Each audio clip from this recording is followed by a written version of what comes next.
জীবনগাছা থানার নীলকণ্ঠনগর উত্তর পূর্ব পাড়ার জামি মসজিদের সম্মানিত মুসল্লি ভাইয়েরা, দ্বীনী ভাইয়েরা, আজকের এই জুমার আলোচনা যে যেখান থেকে শুনতেছেন সকলকে জানাই আলাইকুম আসসালাম।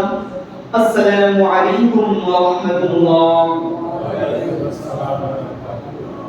মহান আল্লাহ পাক রব্বুল আলামিনের ঘোষণা অনুযায়ী আমরাই হলাম শ্রেষ্ঠ জাতি। কেন আমরা শ্রেষ্ঠ জাতি? আমরা যেহেতু মানুষদেরকে দ্বীনের পথে আহ্বান করি, ভালো পথে আহ্বান করি, এই জন্য আল্লাহ পাক রব্বুল আলামিন আমাদেরকে শ্রেষ্ঠ উম্মত, শ্রেষ্ঠ জাতি হিসেবে পবিত্র কুরআন কারীমের সূরা আলে ইমরানের 110 নম্বর আয়াতে জানিয়ে দিয়েছেন। আজকে আলোচনার মূল বিষয় হলো আল্লাহর পথে দাওয়াত। এই দাওয়াত শুধু ওলামায়ে কেরাম দিবেন এমনটা নয়, এই দাওয়াত প্রত্যেকটা মানুষদেরকে দিতে হবে।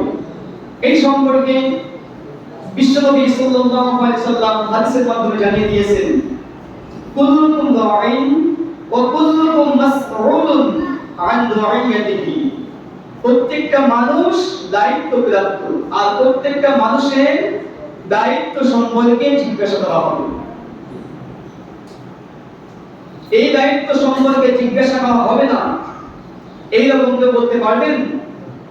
নবীজি সাল্লাল্লাহু আলাইহি ওয়াসাল্লাম জানিয়ে দিয়েছেন, আপনি পিতা হন, ভাই হন আর স্বামী হন, আপনার কাছ থেকে দায়িত্ব বুঝে নেওয়া হবে। আপনি কতটুকু দায়িত্ব পালন করেছেন, আপনার কাছ থেকে দায়িত্বটা বুঝে নেওয়া হবে।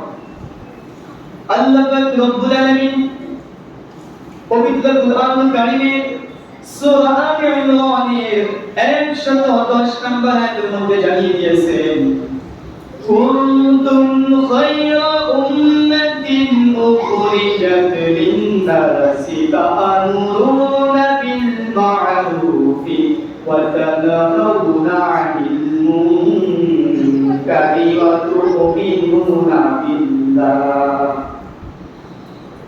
আল্লাহ পাক রব্বুল আলামিন ঘোষণা দিয়েছেন, তোমরা শ্রেষ্ঠ জাতি, তোমাদেরকে মানব জাতির কল্যাণের জন্য বের করা হয়েছে, কারণ তোমরা মানুষদেরকে সৎ পথে, ভালো পথে আহ্বান করে থাকো এবং মানুষদেরকে অন্যায় পথ থেকে বিরত রাখার জন্য মানুষদেরকে অর্ডার করে থাকো। এই জন্য তোমরাই হলে শ্রেষ্ঠ জাতি, শ্রেষ্ঠ উম্মত। আল্লাহ পাক রব্বুল আলামিন সর্বশেষ বললেন, তুমিনুনা বিল্লাহ, অতএব তোমরা মহান আল্লাহ পাক রব্বুল আলামিনের উপর ঈমান আনো। সম্মানিত উপস্থিতি, এই সত্যের পথে, সঠিক পথে, আল্লাহর পথে আহ্বান করার জন্য শুধু হাফেজ আলেম বলবে এমনটা নয়। প্রত্যেকটা মানুষ যিনি মুসলমান ইমানদার বলে দাবি করে, 5 ওয়াক্ত নামাজ পড়ে, 5 ওয়াক্ত নামাজ নাও যদি পড়ে, মুসলমান বলে যে দাবি করবে, এই ব্যক্তিগুলো মানুষদেরকে ভালো পথে আহ্বান করবে, তা'মুরুনা বিল মা'রুফ, সত্যের পথে আহ্বান করবে। এটাই আল্লাহ পাক রব্বুল আলামিনের ঘোষণা। আর অন্যায় কাজ থেকে মানুষদেরকে বিরত রাখার জন্য চেষ্টা করবে, যেহেতু আমরা মুসলমান এবং ঈমানদার। সম্মানিত উপস্থিতি, আল্লাহ পাক রব্বুল আলামিন সূরা হামিম সাজদার মধ্যে জানিয়ে দিয়েছেন, وَمَنْ أَحْسَنُ قَوْلًا مِّمَّنْ دَعَا إِلَى اللَّهِ وَعَمِلَ صَالِحًا وَقَالَ إِنَّنِي مِنَ الْمُسْلِمِينَ। আল্লাহ পাক রব্বুল আলামিন সূরা হামিম সাজদার 33 নম্বর আয়াতের মধ্যে জানিয়ে দিয়েছেন, ওই ব্যক্তির কথার চাইতে কার কথা সবচেয়ে উত্তম হতে পারে, যে ব্যক্তি মানুষদেরকে সত্যের পথে আহ্বান করবেন, সঠিক পথে আহ্বান করবেন এবং বলবেন আমি একজন মুসলমান। মানুষদেরকে ভালো পথে আহ্বান করতে হবে। সম্মানিত উপস্থিতি, এই দুনিয়ার মধ্যে যে যেমন ব্যক্তি তার তেমন দায়িত্ব রয়েছে। বিশ্বনবী সাল্লাল্লাহু আলাইহি ওয়াসাল্লাম জানিয়ে দিয়েছেন, তোমরা সাবধান হয়ে যাও। আলা কুল্লুকুম রাইন ওয়া কুল্লুকুম মাসউলুন আন রাইয়াতিহি। فالأمير الذي على الناس راع وهو مسؤول عن رعيته، والرجل راع على أهل بيته وهو مسؤول عنهم، والمرأة راعية على بيت بعلها وولده وهي مسؤولة عنهم। বিশ্বনবী সাল্লাল্লাহু আলাইহি ওয়াসাল্লাম আমাদেরকে সাবধান হতে বলেছেন, তোমরা এই শপথে অভিভাবক এবং তোমরা দায়িত্বপ্রাপ্ত এবং প্রত্যেককেই তার দায়িত্ব সম্পর্কে জিজ্ঞাসা করা হবে। মানুষদের উপর দায়িত্বপ্রাপ্ত শাসক বা প্রশাসক বা অভিভাবক যে হোক না কেন, এমনকি বাড়ির যে কর্ণধার, স্বামীর কাছ থেকে, পিতা মাতার কাছ থেকে দায়িত্ব বুঝে নেওয়া হবে। এই জন্য বিশ্বনবী সাল্লাল্লাহু আলাইহি ওয়াসাল্লাম সাবধান হতে বলেছেন। হযরত আবু সাঈদ খুদরি রাদিয়াল্লাহু তাআলা আনহু থেকে বর্ণিত, বিশ্বনবী সাল্লাল্লাহু আলাইহি ওয়াসাল্লাম বলেছেন, মান রাআ মিনকুম মুনকারান ফালইয়ুগাইয়িরহু বিয়াদিহি ফাইন লাম ইস্তাতি' ফাবিলিসানিহি ফাইন লাম ইস্তাতি' ফাবিকলবিহি ওয়া যালিকা আদআফুল ঈমান। নবী করিম সাল্লাল্লাহু আলাইহি ওয়াসাল্লামের একজন বিশিষ্ট সাহাবী হযরত আবু সাঈদ খুদরি রাদিয়াল্লাহু তাআলা আনহু হাদিসটি বর্ণনা করেছেন। বিশ্বনবী সাল্লাল্লাহু আলাইহি ওয়াসাল্লাম বলেছেন, যখন তোমাদের সামনে কোন প্রকার অন্যায় কাজ হতে থাকবে, আর এই অন্যায় কাজ যত হতে থাকবে, অন্যায় কাজটা অবশ্যই তোমরা বাধা দিবে। এক নম্বরে হাতের শক্তি যদি থাকে, ক্ষমতার শক্তি যদি থাকে, তাহলে আপনার সেই হাতের শক্তি দিয়ে, ক্ষমতার শক্তি দিয়ে অন্যায় কাজটা বিরত রাখতে হবে। দুই নম্বরে, এক নম্বরে হাতের শক্তি যদি না থাকে, দুই নম্বরে ফাইন লাম ইস্তাতি' বিলিসানিহি, মুখের কথার দ্বারা, মুখে কথা বলে বলে সেই অন্যায় কাজটা বিরত রাখতে হবে। বিশ্বনবী সাল্লাল্লাহু আলাইহি ওয়াসাল্লাম জানিয়ে দিয়েছেন, হাতের শক্তি দিয়ে যদি কেউ অন্যায় কাজ বাধা দিতে না পারে, মুখের কথা দিয়েও অন্যায় কাজটা বাধা দিতে না পারে, তাহলে সে কি করবে? ফাইন লাম ইস্তাতি' ফাবিকলবিহি, অন্তরে ওই অন্যায় কাজটা ঘৃণা করবে। ওয়া যালিকা আদআফুল ঈমান, আর যে ব্যক্তি অন্যায় কাজটা অন্তর দিয়ে ঘৃণা করলো, ওই ব্যক্তি সব চাইতে দুর্বলতম ঈমানের পরিচয় দিল। সম্মানিত মুসলিম ভাইরা, তাহলে আসুন আমাদের সামনে যখন কোনো অন্যায় কাজ হতে থাকবে, এক নম্বরে যার হাতের শক্তি আছে, বাহুবল আছে, এই হাতের শক্তি দিয়ে অন্যায় কাজটা বিরত রাখতে হবে। আর যদি হাতের শক্তি না থাকে, দুই নম্বরে মুখের কথা দিয়ে, এই জিহ্বা দিয়ে মুখে কথা বলে অন্যায় কাজটা বিরত রাখতে হবে। যাদের শক্তি আছে, সামর্থ্য আছে, কথা বলার শক্তি আপনার আছে, হাতের শক্তি আছে, আপনি যদি অন্যায় কাজটা বিরত না রাখেন, তাহলে অপেক্ষা করতে হবে আল্লাহ পাক রব্বুল আলামিন যখন গজব দিবেন, তখন কে ভালো কে মন্দ এটা দেখা হবে না, সকলের উপর আসমান থেকে গজব নাযিল হয়ে যাবে। অন্যান্য হাদিসের মধ্যে এসেছে। আর যদি আপনার হাতের শক্তি না থাকে, মুখের জিহ্বা দিয়ে কথা বলার শক্তি আপনার না থাকে, তাহলে সর্বশেষ অন্তরে অন্যায় কাজটা ঘৃণা করতে হবে। তাহলে অন্তত দুর্বলতম ঈমানের পরিচয় আপনি দিতে পারবেন। আর যদি অন্তরে অন্যায় কাজটা ঘৃণা না করেন, তাহলে ঈমানদারি থাকতে পারবেন না। তো আসুন, আমাদের পরিবারের মধ্যে যারা নামাজ পড়ে না এখনো পর্যন্ত, বিভিন্ন অশ্লীল বেহায়াপনায় লিপ্ত রয়েছে, আমি নিজে 5 ওয়াক্ত নামাজ পড়লাম, আমার সন্তান একটাও নামাজ পড়তে আসলো না, তাহলে আমি নিজে জাহান্নামের আশায় হয়ে যাব। আল্লাহ পাক রব্বুল আলামিন আমার কাছ থেকে হিসাব গ্রহণ করবেন। আপনি নিজে নামাজ পড়লে আপনার পরিবারের মধ্যে আপনার বোন নামাজ পড়লো না, পর্দা করলো না, আল্লাহ পাক রব্বুল আলামিন আপনার কাছ থেকে হিসাব গ্রহণ করবেন। এই জন্য যার যেমন সক্ষমতা আছে, যার যেমন দায়িত্ব রয়েছে, এই দায়িত্বগুলো শতভাগ আমাদেরকে পালন করতে হবে। সম্মানিত উপস্থিতি,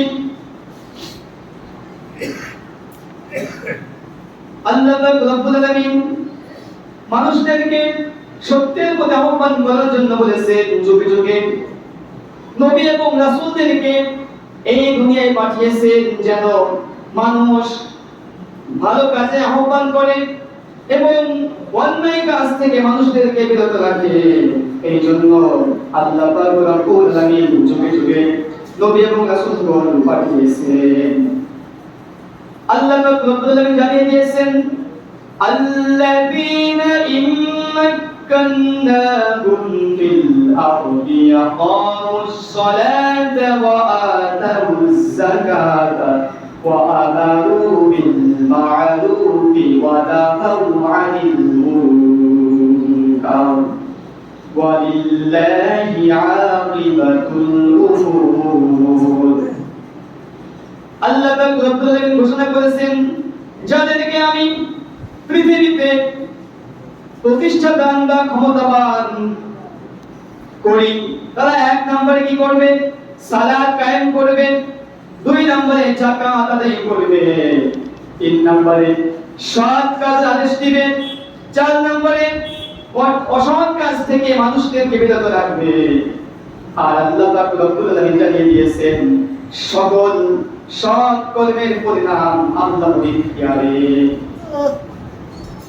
তাহলে যখন কোন ঈমানদার মুত্তাকি কোন দায়িত্ব পাবে, কোন ক্ষমতা পাবে, তখন 1 নম্বরে সে নামাজ কায়েম করবে, 2 নম্বরে যাকাত আদায় করবে, 3 নম্বরে সকল প্রকার অন্যায় কাজ সে বাধা দিবে, 4 নম্বরে ভালো ভালো কাজগুলো সে করবে। আর আল্লাহ পাক রব্বুল আলামিন আখিরাতে তার প্রতিদান দিবেন। সম্মানিত উপস্থিতি, আপনি যে ভালো কাজ করবেন, অন্যায় কাজ থেকে মানুষদেরকে বাধা দিবেন এবং মানুষদেরকে ভালো পথে আহ্বান করবেন, একজন মানুষকে যদি আপনি নামাজি বানাতে পারেন, তাহলে ওই নামাজি ব্যক্তি যত নামাজ পড়বে, যত সওয়াবের কাজ করবে, আপনার আহ্বানে সাড়া দিয়ে সমপরিমাণ সওয়াব আপনার আমলনামায় আসবে। আবার যে ব্যক্তি আমল করলো, তার কোনো নেকির কোনো ঘাটতি হবে না, সওয়াবের কোনো ঘাটতি হবে না। আবার আপনি যদি কোন মানুষদেরকে খারাপ পথে খারাপ কাজে আহ্বান করেন, ওই ব্যক্তি অন্যায় কাজ করে, খারাপ কাজ করে যত গুনাহ করলো, সমপরিমাণ গুনাহ ওই ব্যক্তির আমলনামায় আসবে, যে ব্যক্তি মানুষদেরকে খারাপ কাজে আহ্বান করেছে। পাশাপাশি যে ব্যক্তি অন্যায় কাজ করলো এবং আহ্বান করলো, কোন ব্যক্তির গুনাহের কোনো ঘাটতি করা হবে না, সমপরিমাণ গুনাহ আমলনামায় এসে যাবে। এই জন্য আসুন আমরা মানুষদেরকে ভালো পথে আহ্বান করি, সত্যের পথে আহ্বান করি, তাহলে আমরা মানুষদেরকে আহ্বান করার জন্য সমপরিমাণ সওয়াব আমাদের আমলনামায় এসে যাবে। সম্মানিত উপস্থিতি, বিশ্বনবী সাল্লাল্লাহু আলাইহি ওয়াসাল্লাম জানিয়ে দিয়েছেন, কোন সমাজের মধ্যে কোন ব্যক্তি অবস্থান করে সেখানে অন্যায় পাপে লিপ্ত থাকে এবং সেই সমাজের মানুষেরা তার সংশোধন পরিবর্তন করার ক্ষমতা থাকা সত্ত্বেও তা পরিবর্তন না করে, তবে তাদের মৃত্যুর পূর্বেই আল্লাহর আযাব তাদেরকে গ্রাস করবে। কোন একটা জনপদে, কোন একটা মহল্লায়, কোন একটা সমাজে যখন কোন মানুষ অন্যায় কাজ করবে, অপরাধ কাজ করবে, আর কিছু মানুষের ক্ষমতা আছে অন্যায় কাজটা বাধা না দেওয়ার জন্য মৃত্যুর আগে হলেও আল্লাহ পাক রব্বুল আলামিন আসমান থেকে গজব নাযিল করবে। সম্মানিত উপস্থিতি, এজন্য আসুন আমরা নিজেরা আল্লাহ পাক রব্বুল আলামিনের আহ্বানে সাড়া দিই এবং 5 ওয়াক্ত নামাজ সময় মতো সঠিকভাবে যেন আমরা আদায় করি। খুবই কষ্ট লাগলো, গতকাল ফজরের নামাজে মাত্র 2 জন মুসল্লি পেলাম। একটু বৃষ্টি হয়েছে, মুসল্লি আসলো মাত্র 2 জন। সেই 2 জন মুসল্লি ইচ্ছা করলে তাদের ছেলে মেয়ে ছিল, তাদেরকে নামাজে আহ্বান করতে পারত। যারা মসজিদে আসতে পারে সন্তান ছেলে, তাদেরকে আহ্বান করতে পারত। না আসে না আসুক, আপনি আহ্বান করার জন্য সওয়াব পেয়ে যেতেন। বিশ্বনবী সাল্লাল্লাহু আলাইহি ওয়াসাল্লাম হাদিসের মাধ্যমে জানিয়ে দিয়েছেন, কোন ব্যক্তি দান সদকা না করেও যদি সওয়াব অর্জন করতে চায় দান সদকা করার সমপরিমাণ, তাহলে সে যেন মানুষদেরকে ভালো পথে আহ্বান করে, ভালো কাজের আহ্বান করে। ওই ব্যক্তি ভালো কাজ করুক আর না করুক, আমল নামে একটা সওয়াব আসবে, আর ভালো কাজ করলে তো সওয়াব তো আসবেই, সমপরিমাণ সওয়াব এসে যাবে। এবং কোন ব্যক্তি যদি কোনো অন্যায় কাজটা বাধা দেয়, সেখান থেকেও দান সদকা করার মতো সওয়াব আমল নামে এসে যাবে। হয়তো আপনার দাওয়াতের কারণে মানুষ আপনাকে খারাপ বলতে পারে, পাগল বলতে পারে, যে 2 দিন নামাজ পড়েই বড় হুজুর হয়ে গিয়েছে,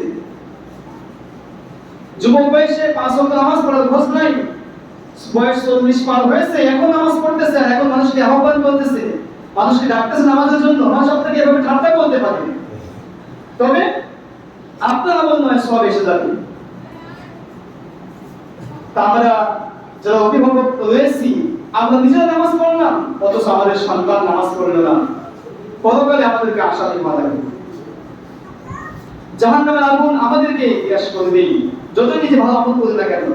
তবে হ্যাঁ, ওই সমস্ত অভিভাবক বেঁচে যাবে যারা তাদের সন্তানদেরকে দ্বীনের শিক্ষা দেওয়ার জন্য মাদ্রাসায় পড়িয়েছেন, পাশাপাশি কুরআন এবং হাদিস শিক্ষা অর্জন করার জন্য সেই পথে দিয়েছে। সন্তানগণ ভালো পথে আসে নাই, পিতামাতা চেষ্টা করেছে, চেষ্টা করার জন্য পিতামাতা দায়িত্বমুক্ত হয়ে যাবে। আর যে পিতামাতা দায়িত্ব পালন করলো না, ওই পিতামাতা পরকালে আসামি হয়ে যাবে।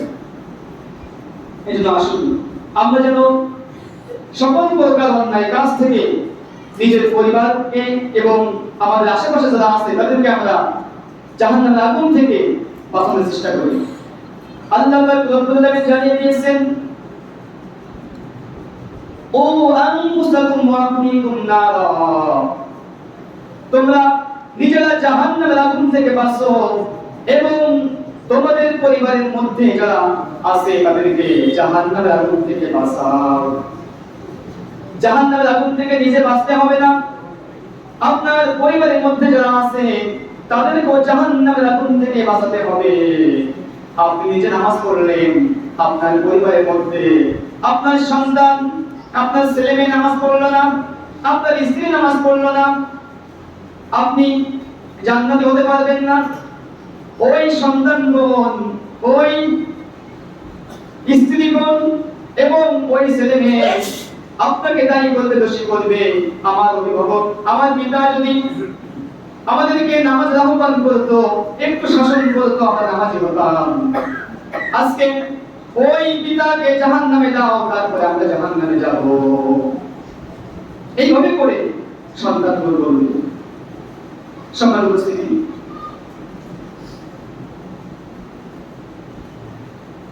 পাশাপাশি হাদিসের মধ্যে এসেছে, যে ব্যক্তি প্রকাশ্যে গুনাহের কাজ করবে তার শাস্তিও আখিরাতে প্রকাশ্যে হবে।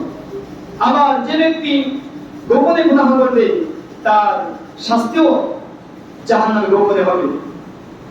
আর সমাজের মধ্যে ওই সময় গজব নাযিল হবে যখন প্রকাশ্যে মানুষ গুনাহে লিপ্ত হচ্ছে, প্রকাশ্যে গুনাহের কাজ করতেছে, কেউ বাধা দিচ্ছে না, কেউ নিষেধ করতেছে না, তখন ওই সমাজে তখন আল্লাহ পাক রব্বুল আলামিন গজব নাযিল করে দিলেন।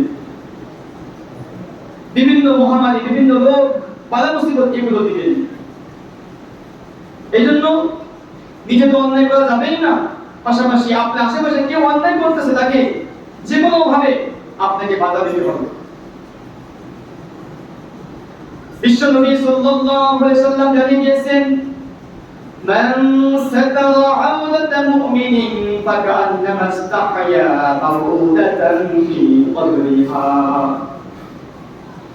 যে ব্যক্তি কোন মুমিন মুসলমান ব্যক্তির দোষ গোপন করলো, সে যেন জীবন্ত প্রথিত একটা কন্যাকে দাফন করা থেকে বাঁচানো, কবর থেকে উঠে জীবন দান করলো। আমাদের সমাজের মধ্যে দেখা যায় যারা নামাজি, যারা ইমানদার মুত্তাকি ভালো মানুষ, তারা সামান্য একটু অন্যায় যদি করে থাকে, অন্যান্য মানুষ তাদের অন্যায়গুলো প্রচার করতে থাকে, দোষী সাব্যস্ত করতে থাকে। এই থেকে আমাদেরকে সাবধান হতে হবে। বিশ্বনবী বলেছেন, একজন মুমিন মুসলমানের দোষ যদি কোনো ব্যক্তি আগে আগে গোপন রাখে, সেজন্য একটা জীবন্ত কন্যাকে কবর থেকে উঠিয়ে জীবন দান করলো। একটা জীবন্ত কন্যাকে কবরের মধ্যে দাফন করলে কত বড় গুনাহ হতো, সেই গুনাহ থেকে ওই ব্যক্তি বেঁচে গেল যে ব্যক্তি ইমানদার এবং মুসলমান ব্যক্তিদের দোষ গোপন করলো। আমরা যারা মুসলমান বলে দাবি করি, 5 ওয়াক্ত নামাজ পড়তে পারি, 5 ওয়াক্ত নামাজ না পড়লে মুসলমান দাবি করার কোনো অধিকার আমাদের নাই। বাইনাল আবদি ওয়া বাইনাল কুফরি তারকুস সালাত। মুমিন এবং মুসলমানের মধ্যে, কাফের এবং মুসলমানের মধ্যে পার্থক্য হলো নামাজ। যে ব্যক্তি নামাজ পড়লো সে মুমিন, যে ব্যক্তি নামাজ ইচ্ছাকৃতভাবে ছেড়ে দিল সে কাফের হয়ে গেল। আমরা অবৈধ নামাজ ইচ্ছাকৃতভাবে ছেড়ে দিয়েছি। মসজিদে তো আমরা আসতেছি না, পাশাপাশি বাড়িতেও আমরা নামাজ পড়তেছি না, তাহলে আমরা পরকালে জান্নাতে আসা কিভাবে করব? এখন যদি প্রশ্ন করা হয় জান্নাতে যাবেন কে কে, পরকালে জাহান্নামের আগুন থেকে বাঁচবেন কে কে, জান্নাতে কে কে যেতে চান? আমরা সবাই বলবো জান্নাতে যেতে চাই, তবে জান্নাতের কাজ আমরা করতে চাই না। একজন মুসলমান তার ন্যূনতম গুণ হলো সে 5 ওয়াক্ত নামাজ পড়বে। সেই 5 ওয়াক্ত নামাজ পর্যন্ত আমরা পড়তে পারলাম না। এছাড়াও তো কত আল্লাহ পাক রব্বুল আলামিনের হুকুম বিধান রয়েছে। সবাই উপস্থিতি, তো আসুন আজকে আলোচনার বিষয় ছিল আল্লাহর পথে দাওয়াত। আমরা যে যে স্থানে আছি, যার যেমন সক্ষমতা সে তেমনই ভাবে মানুষদেরকে আহ্বান করবো আল্লাহর পথে, দ্বীনের পথে। আল্লাহ পাক রব্বুল আলামিন আমাদের সকলকে সত্যের পথে থাকার তৌফিক দান করুন। আমিন। ওয়া আখিরু দাওয়ানা আলহামদুলিল্লাহি রাব্বিল আলামিন।